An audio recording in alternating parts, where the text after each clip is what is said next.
Livro do profeta Ezequiel, capítulo 1.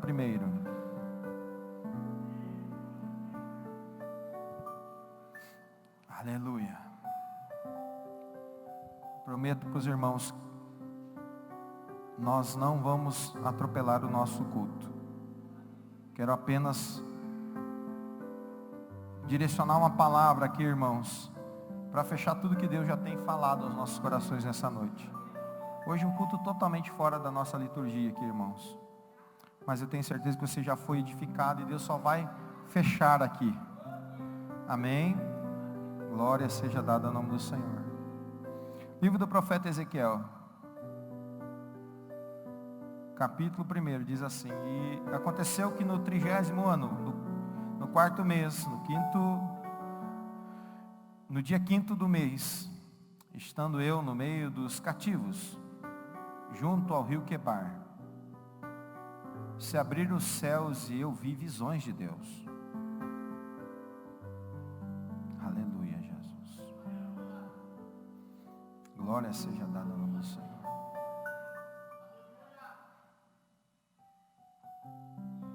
Oh, Senhor.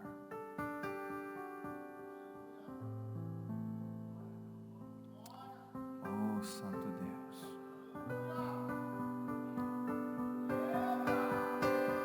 O versículo 4 diz: E olhei, e eis que um vento tempestuoso vinha do norte, e uma grande nuvem, e com o fogo a revolver-se, e um esplendor ao redor dela, e no meio uma coisa de cor de âmbar, que saía dentre o fogo. E no meio dela saía a semelhança de 4 animais, e cada um era da sua aparência, e tinha a semelhança de homem. E cada um tinha 4 rostos, e também cada um deles 4 asas. E seus pés eram pés direitos, e as suas plantas dos seus pés como a planta do pé de uma bezerra, e luziam como a cor do cobre polido. E tinham mãos de homens debaixo de suas asas, e aos 4 lados, e assim todos os 4 tinham seus rostos e suas asas. E uniam-se as suas asas umas às outras, e não viravam quando andavam, cada um qual diante do seu rosto. E a semelhança do seu rosto era como o rosto de homem, e a mão direita, e todos os 4 tinham o rosto de leão, a mão esquerda todos os 4 como o rosto de boi, e também como o rosto de águia, todos os 4, e o seu rosto e suas asas eram separadas para cima, o qual tinham 2 asas juntos uma à outra, e cobriam os seus corpos diante deles, cada qual diante do seu rosto, e para onde o Espírito havia de ir, iam. Não se viravam quando andavam. E quanto à semelhança dos animais, o seu parecer como brasas de fogo ardentes, e com uma aparência de tochas, e o fogo corria por entre os animais, e o fogo resplandecia, e do fogo saíam relâmpagos. E os animais corriam e tornavam-se a semelhança dos relâmpagos, e via os animais, e eis que havia uma roda na terra junto aos animais, para um dos 4 rostos, e o aspecto das rodas era obra, e a obra delas eram como de turquesa, e as 4 tinham a mesma semelhança, e o seu aspecto como obra eram como se estivesse uma roda no meio da outra roda. Andando elas, andavam também pelos 4 lados deles, e não se viravam quando andavam, e essas rodas eram tão altas que metiam medo.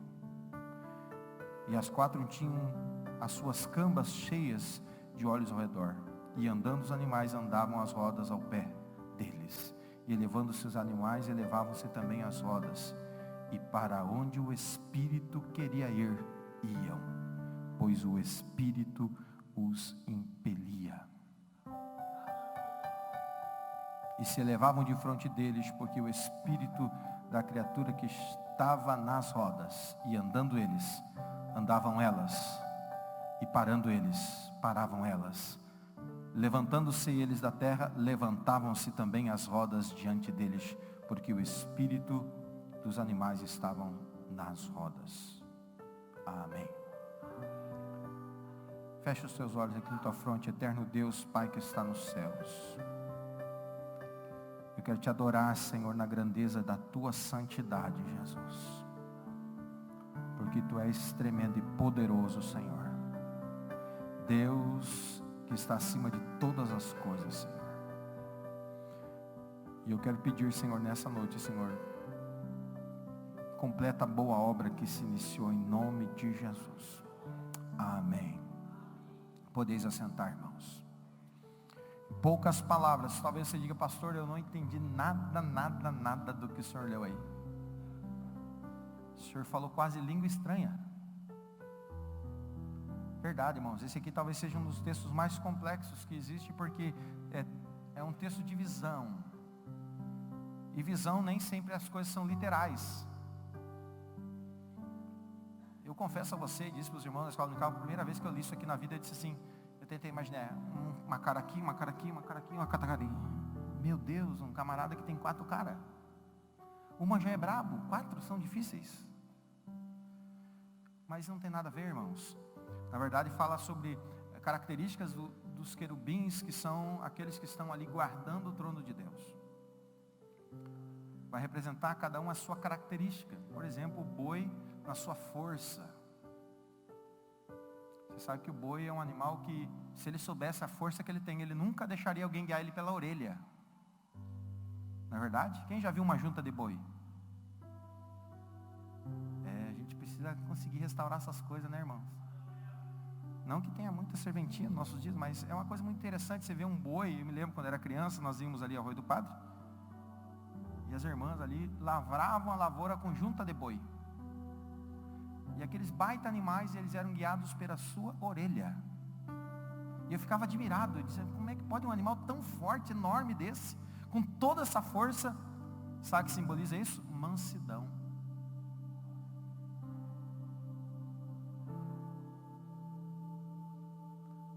A nossa força a gente não demonstra na nossa ira, na nossa braveza, mas na nossa mansidão. Olha que coisa tremenda.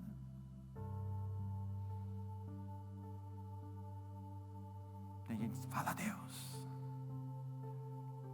O leão representa toda a sua majestade, autoridade, o seu brado, o seu poder. A águia vai representar toda a sua impotência, sua altura, sua capacidade de enxergar além daquilo que os olhos podem ver. A águia consegue enxergar um rato a 3.000 metros de altura. Olha a visão de águia. E a humanidade, para Deus nunca deixar nós esquecermos que nós somos frágeis. Nós podemos ter toda a força, toda a visão e todo o poder, mas somos frágeis. Tudo no céu tem um significado ligado à terra. Não é a terra ligada ao céu, mas o céu ligado à terra.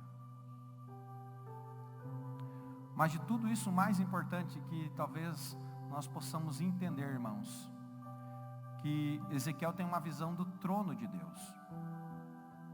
Você sabe quando Deus vai falar para os filhos de Israel que estão há 430 anos vivendo num estado, não necessariamente os 430 anos, às vezes é um equívoco da nossa parte, falarmos, olha, o povo de Israel esteve há 430 anos, e aí vem na nossa mente que eles passaram 430 anos como escravos. Isso não é uma realidade. Eles passaram um período dos 430 anos como escravos. Eles aproveitaram muito a terra do Egito. A melhor terra do Egito era a terra deles. Por quê? Porque Deus levantou um homem chamado José, para que no tempo de fome pudesse dar o melhor da terra para os filhos de Jacó.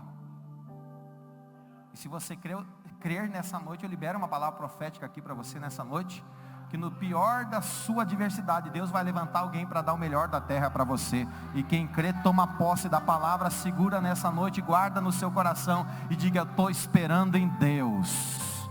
O segredo, irmãos, é esperar em Deus. Porque Deus não mente. Diz a palavra que Deus não é homem nem filho do homem para que se arrependa. No sentido de que ter liberado uma palavra e não cumpri-la. Não é que Deus não muda, Deus não se arrepende daquilo que Ele liberou para cumprir. E é interessante que quando Ezequiel ele está aqui junto às margens do rio Quebar. Que rio é esse? É um dos rios que corta a Babilônia. Ezequiel é um dos que são levados cativos. É um daqueles que são transportados, são retirados da sua terra, levados como escravos. Estão distantes da sua casa, estão distantes do seu lugar de culto. Olha uma revelação aqui de Deus. Não é que porque você está longe do teu lugar de culto, não é porque você está cativo, não é porque você está longe da tua casa paterna, não é porque você está longe da igreja, que você não vai manter a identidade que você tem.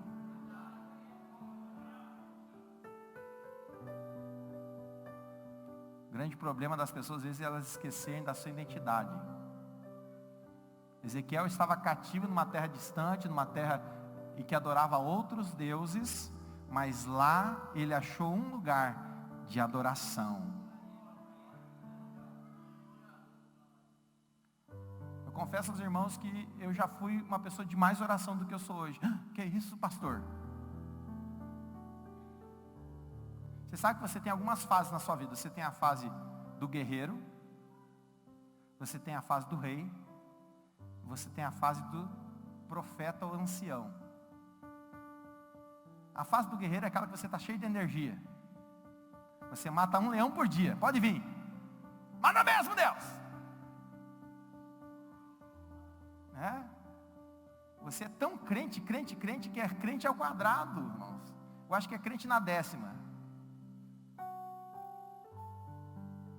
Você acorda orando, dorme orando, levanta orando, vai ao banheiro orando. Eu até confesso aos irmãos que o período que eu até mais orei, acho que na minha vida, foi quando eu trabalhava e tinha um banheiro na minha sala. Como era eu que limpava o banheiro, eu orava no banheiro.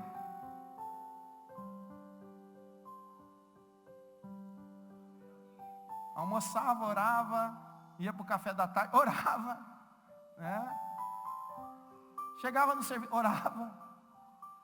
Estava na fase do guerreiro, fase da conquista. Às vezes passamos pela fase do rei. Nos conformamos, aprendemos as lições. Aí começamos então a comer e vemos que a importância de orarmos e comermos, orarmos e comermos, orarmos e comermos.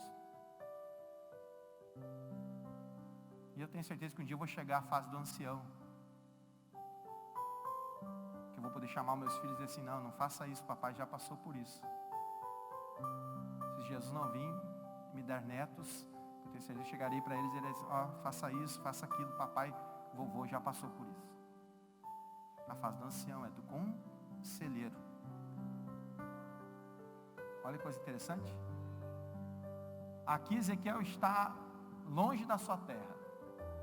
E ele tem visões de Deus. Você entendeu isso? E aqui fala que ele tem uma visão, e essa visão ela personifica ou tipifica o trono de Deus. E ele vê o trono de Deus com rodas. Coisa interessante. Rodas é algo estático, inerte, ou é algo que se movimenta? Algo que se movimenta. É algo que anda. E aqui diz que os querubins estavam próximos às rodas, e aonde se movia um, se movia o outro, para onde as rodas iam atrás, e para onde o Espírito impelia, eles iam. Para onde a presença do poderoso se manifestava, eles iam atrás. Olha que coisa tremenda. Pastor, não estou entendendo nada. Calma aí, irmão, vai devagar. Vamos comendo devagar. Você sabe quando Deus dá para Moisés a planta do tabernáculo? Deus teve o desejo de habitar no meio do seu povo. E Ele deu todas as instruções. E a Bíblia diz em Hebreus capítulo 9, que é uma cópia do que há no céu. Deus dá para Moisés aquilo que já existia. Moisés não criou nada. E é interessante que nós estudamos hoje pela manhã e Deus me diz, fala, mas Senhor, já falamos de manhã. Não, mas fala. Fala para lembrar. E havia ali no tabernáculo alguns mobiliários, mas o mais importante, havia no lugar santíssimo. O tabernáculo era dividido em santo e santíssimo. E no santíssimo havia a arca da aliança. Todo mundo conhece a arca da aliança, né, irmãos? Indiana Jones e a arca perdida. Nem que seja no filme do Harrison Ford, né? Mas a arca da aliança, diferentemente do que os povos pensavam, ela não era o Deus de Israel. Os povos pensavam que a arca era o Deus de Israel. E é tão verdade que num certo momento da história, os filhos de Eli, eles perdem a arca. Israel já está na terra, conquistam a terra, vão à guerra, e eles pensando que a arca era Deus, pegaram a arca e levaram a arca para a frente da batalha. Sabe o que aconteceu? Além de perder a guerra, eles perderam a arca. Diz para o irmão que está bem lindo do teu lado, cheiroso, com esse perfume maravilhoso que está incendiando você, e diz para ele, não adianta ter a arca se a presença não está. Tem muita gente que tem a arca, mas não tem a presença. Não estou entendendo, pastor. Eu já explico. Porque a arca não é a ele. A arca não é a presença dele. A arca era uma cópia daquilo que já existia na eternidade. O que é que existia na eternidade, pastor? Aquilo que está escrito no livro do profeta Isaías. E no ano que morreu o rei Uzias, eu vi o Senhor assentado num alto e sublime trono. O que a arca é? O trono. Ela simboliza o trono de Deus. É tão verdade que a Bíblia diz que a coluna de nuvem e a coluna de fogo estava sobre a arca. Aquilo representava a presença dele. Quando a coluna estava presente, Deus estava presente. E é tão verdade que quando a coluna se mexia do arraial dos filhos de Israel, todo mundo sabia que era para mover o trono. E que Deus estava se movendo, então nós temos que ir atrás da presença dele.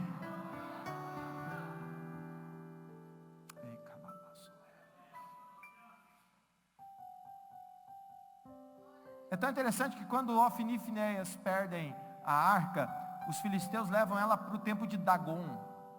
Era o deus dos filisteus. Colocam ele diante de Dagon, a arca diante de Dagon, dizendo assim, naquela ideia, rendemos a Jeová por Dagon. Só que quando amanhecia, e os sacerdotes de Dagon, entravam dentro do templo filisteu, o que eles enxergavam? A estátua de Dagon, caída de fronte no chão diante da arca.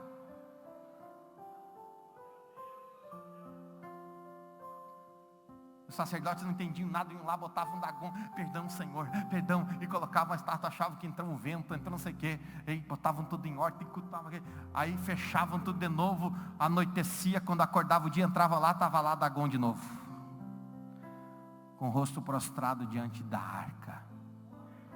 Mas era por causa da arca? Não, é por causa da presença dele. E todos os deuses têm que se curvar diante do nosso Deus. Como disse Davi, diante dos deuses eu cantarei a ti louvores. Mas a coisa mais preciosa que nós podemos aprender nessa palavra, irmãos, e eu estou aqui indo para o final, é que o Antigo Testamento é um espelho do Novo Testamento. Só que vem Jesus e diz assim, eu vou fazer uma nova aliança. E Jesus começa a filosofar. Sabe que Jesus foi um bom filósofo. Eu tenho até a ideia que se Jesus conversasse com Aristóteles ou com alguns dos grandes mestres da filosofia grega, ele ia dar um nó na cabeça das pessoas. como deu em Nicodemos, quando ele se encontra com Nicodemos à noite, ele diz para Nicodemos: Nicodemos, você é um bom cara, mas o que te importa é nascer de novo. Hã?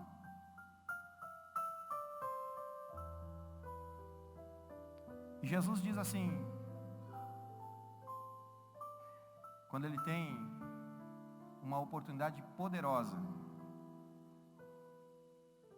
e quando ele está se despedindo dos seus discípulos, ele diz assim: esse é o sangue da nova aliança, é do Novo Testamento, e ele é o único testador que faz um testamento sem estar morto e reparte o testamento sem estar morto.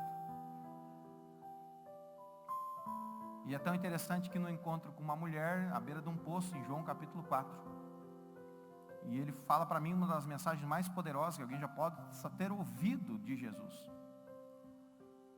E ele também vai, porque os samaritanos, eles se achavam importantes, eles tinham o seu templo de adoração, que era em Gerizim, e lá estava o templo da Samaria, onde eles adoravam ao Senhor. E os judeus tinham Jerusalém, e lá eles adoravam o Senhor. E a mulher que dizia: quem és tu, homem judeu, que vem e fala comigo que sou mulher samaritana? Jesus abre o diálogo com ela, começa a transformar a vida dela, e ela então começa a se sentir com liberdade de questioná-lo, e ela diz: então me diga uma coisa. Sim, disse Jesus, nós samaritanos dizemos que temos que adorar ao Senhor no Monte Gerizim, e vocês judeus dizem que tem que adorar em Jerusalém, no Monte Horebe, no Monte de Abraão. Afinal, aonde nós vamos adorar a Deus? E Jesus fala para ela uma frase poderosa, ele diz: a hora é. Ou seja, a partir de agora, desse exato momento, e a hora vem. Olha para a pessoa que está ao teu lado, ele incluiu você.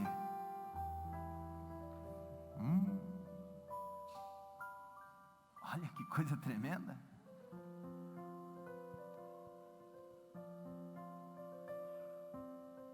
Jesus é mais que Buzz Lightyear.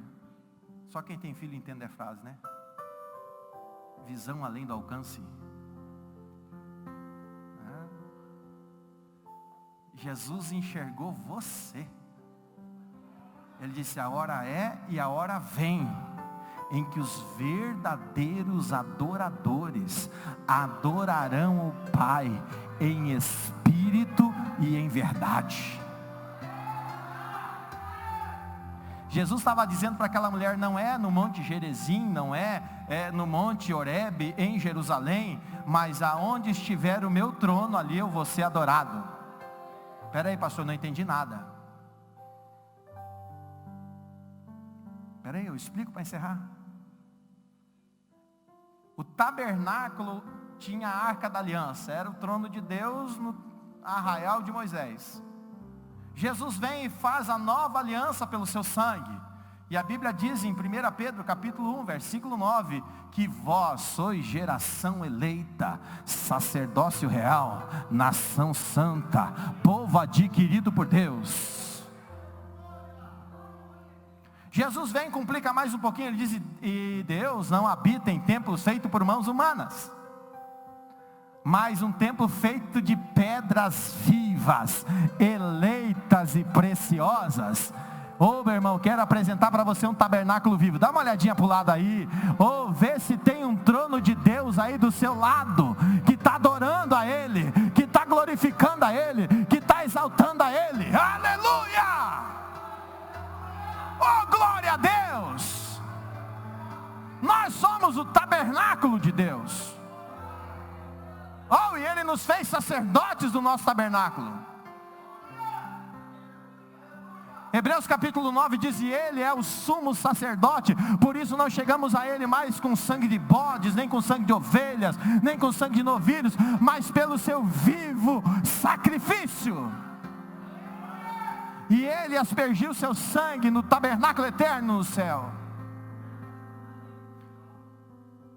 Agora, irmãos, eu tenho uma coisa muito poderosa para dizer para você.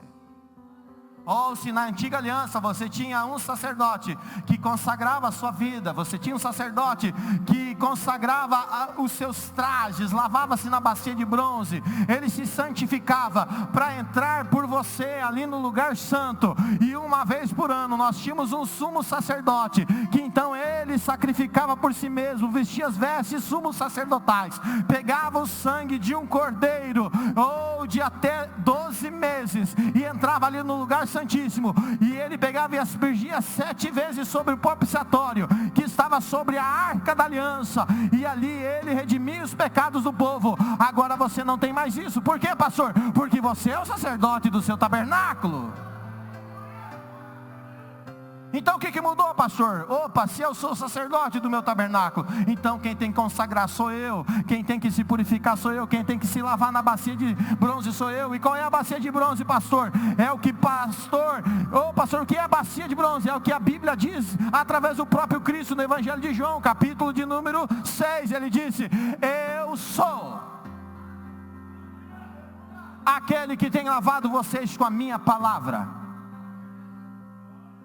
Eu já tenho purificado vocês pela palavra que vos tenho pregado. A palavra de Deus é a bacia que nos purifica, que nos santifica em tudo. Espera aí, pastor, deixa eu ver se eu entendi.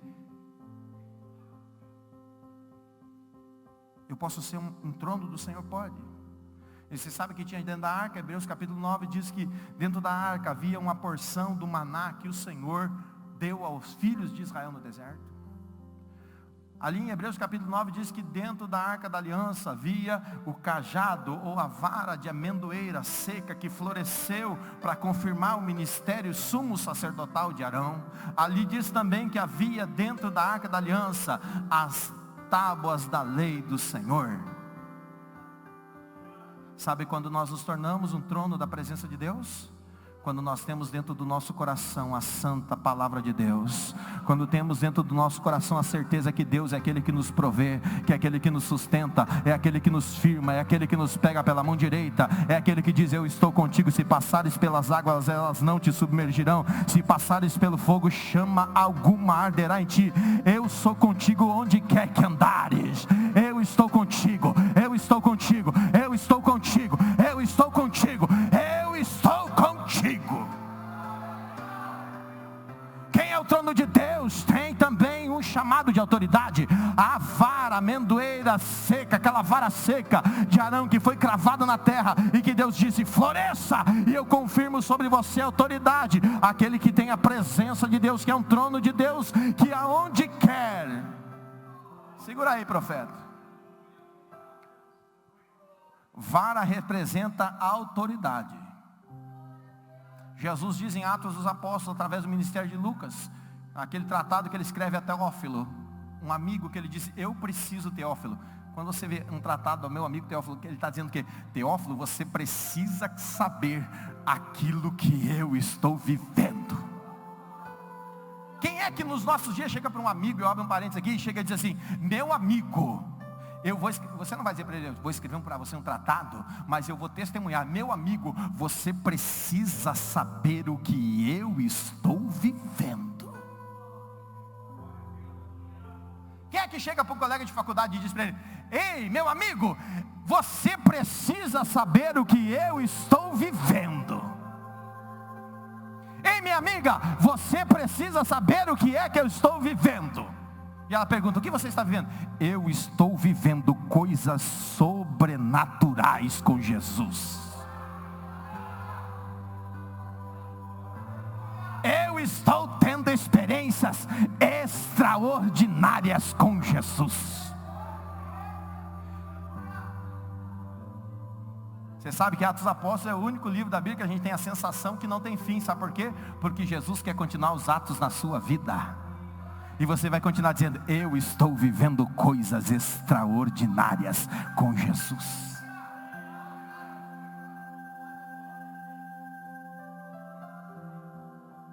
Em Atos dos Apóstolos, Lucas escreve que Jesus ordena dizendo assim: eu vos dou poder. Interessante que Marcos encerra o seu livro dizendo no Evangelho que ele nos chamou, nos deu autoridade. Esses sinais seguirão os que crerem em meu nome expulsarão demônios, imporão as mãos sobre os enfermos e eles ficarão curados, pegarão as serpentes e elas não lhes farão dano algum. Mas ele também diz: mas recebereis poder ao descer sobre vós o Espírito Santo, e ser-me-eis testemunhas em toda a Judeia, Samaria e até os confins da terra, porque você é um trono de Deus. Jesus está sobre você como propiciatório, e Jesus, através da sua vida, pode entronizar a presença de Deus. E sabe o que acontece? Quem se torna um trono de Deus, irmãos? Para onde o Espírito se move, o trono vai atrás. Para onde o Espírito se move, o trono vai atrás. Aí eu consigo entender o que o apóstolo Paulo diz: não vivo mais eu, mas Cristo vive em mim. Eu não faço mais a minha vontade, mas eu faço a vontade daquele que me chamou. Oh, eu não tenho mais querer, porque agora eu sou um escravo de Cristo. Eu trago em mim as marcas. Meu Deus. Eu preciso encerrar, irmãos. Você sabe por que Paulo escreve essa expressão dizendo assim: eu trago no meu corpo as marcas do meu chamado, do Evangelho de Cristo? E ele diz: eu sou escravo de Cristo. Porque ele pega uma história romana. Paulo sabe muito de direito romano. Ele pega a história e ele sabe muito do direito também judaico, porque ele é um fariseu de nascimento. Ele diz: eu sou fariseu de nascimento, príncipe de fariseus. E havia uma cultura que no 7º ano de escravidão, o escravo deveria ser livre. Apesar de ter escravidão, ser uma cultura escrava dentro do povo de Israel, Deus é tão maravilhoso que ele diz: não, você não vai ficar com o escravo para sempre na sua casa. Quando ele te prestar 6 anos de serviço, você vai jubilá-lo, você vai libertar ele. Olha que coisa poderosa. Antes de criarem a lei áurea no Brasil, que foi um dos últimos países a terminarem com a escravidão no mundo, Deus já fazia isso há mais de 4.000 anos atrás. Porque Deus é um Deus que liberta. Só que quando, olha que eu quero que você entenda, quando havia um senhor, e isso é a diferença entre senhores. Havia senhores que eram mais que um senhor, ele era um pai. E eles amavam seus escravos de uma forma incondicional. Então aquele escravo, ele se sentia amado, ele se sentia protegido, ele se sentia nutrido. Então aquele escravo, ele chegava no 6º ano e dizia: não, eu não quero ser alforriado, eu não quero ser liberto. Você já viu algum escravo dizer: eu não quero ser alforriado? Que negócio é esse? Eu não quero ser liberto. Você já viu algum escravo em alguma história? Não, eu não quero ser liberto. Sim, existia na história de Israel escravos que não queriam ser libertos. E ele chegava para o seu senhor: não, eu não quero deixar, eu quero continuar a servir, porque eu o amo. Então aquele escravo era chamado escravo de amor. E olha como o diabo faz as coisas pejorativas. Na história diz que se colocava um brinco na orelha direita desse escravo. E todo mundo que via aquele escravo e olhava para o seu brinco na sua orelha direita, ele identificava ele como um escravo de amor. Sabe o que significava? Ele estava passando uma mensagem para as pessoas que viam ele com aquele sinal e identificavam ele com aquele sinal. As pessoas olhavam para ele e diziam: eles servem a um Senhor amoroso, eles servem a um Senhor bondoso. E ele renunciou à sua liberdade para servir ao seu Senhor, para agradar ao seu Senhor, para ser alguém que está aos pés do seu Senhor. Aleluia!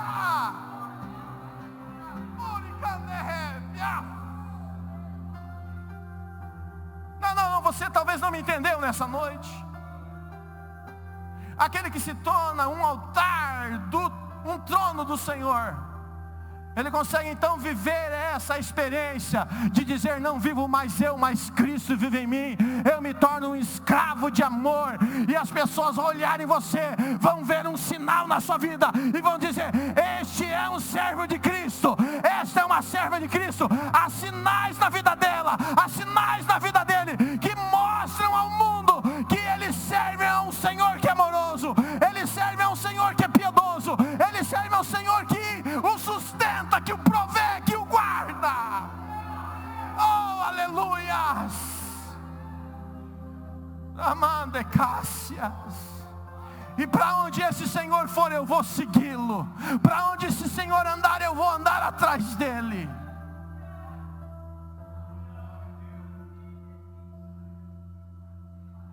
Fique em pé nesse instante.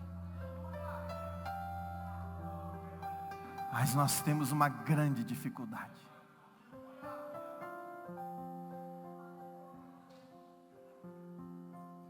Para se tornar um escravo de amor, ele tinha que abrir mão da sua liberdade.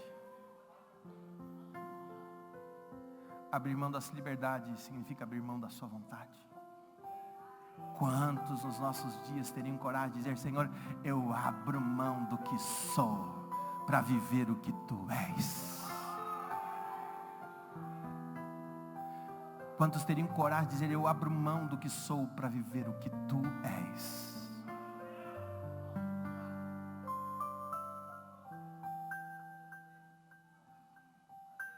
Não, Senhor, vamos fazer o seguinte: eu abro mão de 50%. Não, Senhor, 25%.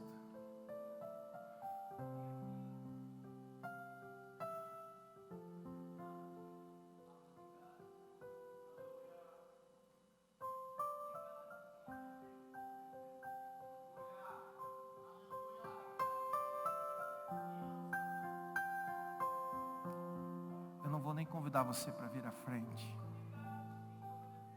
porque eu gostaria que você, aonde você está, você fechasse os seus olhos e você tivesse uma conversa sincera com Jesus. Você tivesse uma conversa real e verdadeira com Jesus nessa noite. Por favor, irmãos, não venhamos à igreja para viver um conto de fadas. Igreja não é para isso. A igreja é o corpo de Cristo. E o corpo só faz a vontade da cabeça. Talvez você não me entendeu. O apóstolo Paulo diz que nós todos somos membros de um corpo. E todos os membros do corpo são importantes. Mas o corpo só faz aquilo que a cabeça manda. E o corpo de Cristo, que é a igreja, tem uma cabeça. É Cristo. E a grande pergunta é: você está fazendo o que a cabeça manda? Verdadeiramente você faz o que a cabeça manda? Ou você está fazendo a sua vontade? Ou você está guiando a sua vida de acordo com a sua vontade, os desejos do seu coração, as concupiscências dos seus olhos, a soberba da sua carne? Pelos seus impulsos, pelos seus desejos? Pastor, que palavra forte. Mas é porque Ele te ama. Eu gostaria que, se você quer viver como a casa de Deus, a Bíblia diz através do apóstolo Paulo: nós somos a habitação do Espírito Santo. E se você tem coragem de hoje examinar o seu coração e dizer: Senhor, eu estou aqui, eu preciso de uma mudança. Põe a mão sobre o seu coração, eu quero orar por você. Só você que quer, você que deseja. Você não é obrigado a nada, meu irmão. Você não é obrigado a fazer nada. Você é livre. Mas se você quer dizer para o Senhor nessa noite com os teus lábios, e a Bíblia diz: se com os teus lábios confessares, Ele é fiel e justo para perdoar pecados, refazer alianças, refazer o pacto. Oh, aleluias, refazer o concerto. Então nessa noite o Senhor quer encontrar a sua vida. E eu oro por você, Senhor Jesus.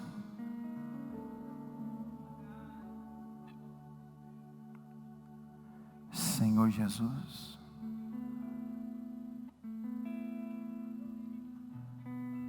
Aonde vier um coração que queira se tornar teu trono, onde houver um coração, Senhor, que nessa noite ouviu a tua voz falando à porta, e esse coração está se abrindo, está dizendo: Senhor, eu me arrependo, Senhor. Eu me arrependo, Senhor. Senhor, eu me arrependo, Senhor. Eu me arrependo, Senhor. Senhor, eu me arrependo, Senhor. Oh, perdoa meus pecados, perdoa as minhas falhas, Senhor.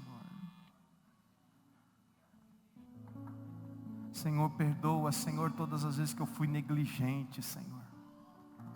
Perdoa todas as vezes que eu não ouvi a tua voz, Senhor. E me lava com teu sangue, Jesus. Me purifica com teu sangue, Jesus.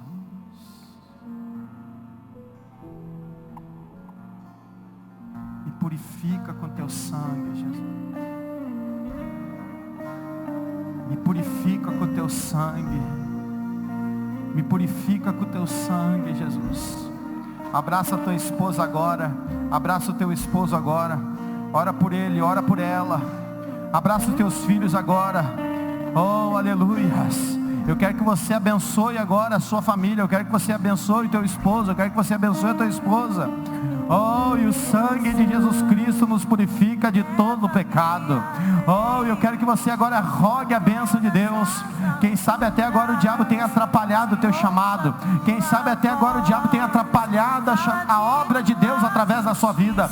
Mas eu estou crendo que o sangue de Jesus, que purifica de todo pecado, está quebrando agora as barreiras, está quebrando agora todas as amarras do inferno, está quebrando agora todas as cadeias.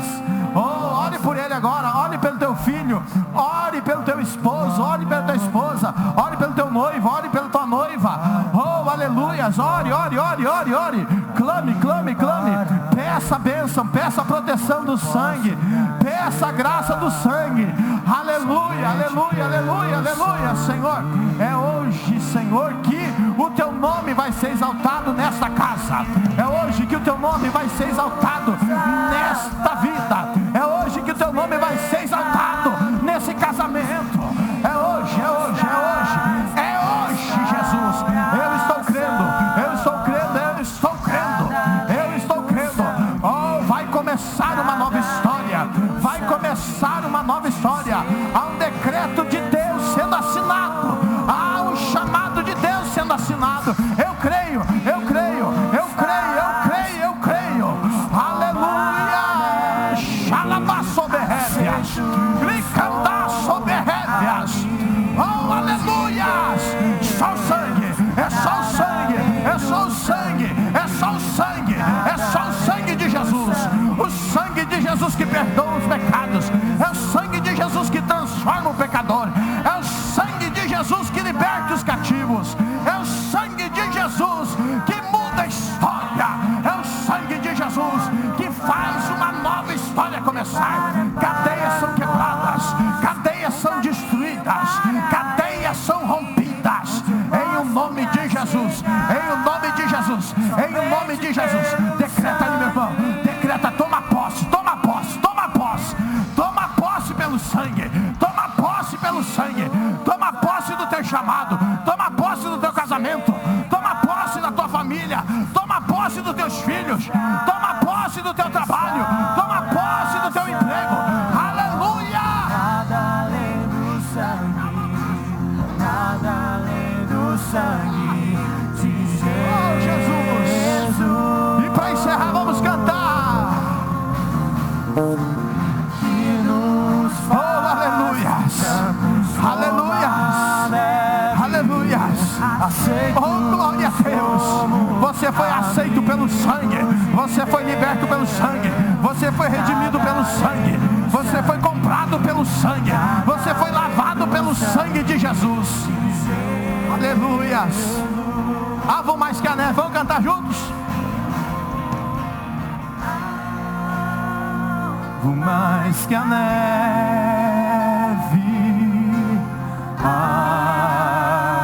Vou mais que a neve. Se neste sangue lavar, mais alvo que a neve. Você foi limpo, você foi purificado, você foi santificado, você foi comprado. Você é novo em Cristo. Você é uma nova criatura em Cristo Jesus.